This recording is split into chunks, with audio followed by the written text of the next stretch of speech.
let me just ask, as a general concept, why is it that young people should be so concerned about fiscal issues, and what are the consequences of not taking actions? Yeah, so young people should be concerned about fiscal issues because the federal budget is on an unsustainable path.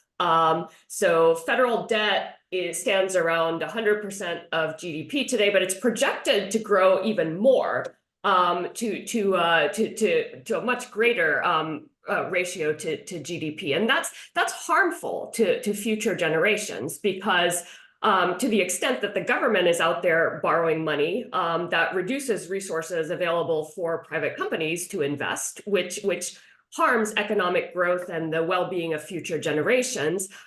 In addition, it puts us at risk of like a financial crisis, a debt crisis, and all of this puts young people's futures at risk.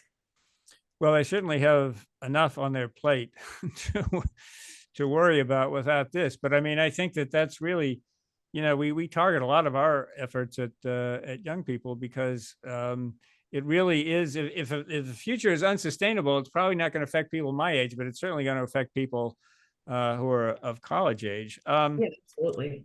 So let's turn to your specific proposals and how they would help protect the economic well-being of future generations. You basically had three broad categories: Social Security reform, adopting a carbon tax, Yeah, and broadening the tax base. yeah. Um, so let's kind of unpack those one at a time. And if you want to say why those three things in particular with a bucket, there are a whole lot of things that one could go.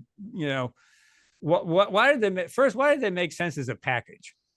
Yeah, that's a great question. And and I do think ultimately reform needs to be broader than just these three buckets, right? I was constrained in this essay by space.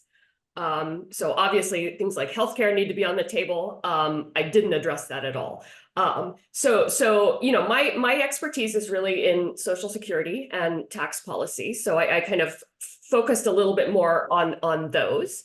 And I also think, these are areas where there are relatively straightforward reforms. In other words, for Social Security, for example, the math is pretty simple.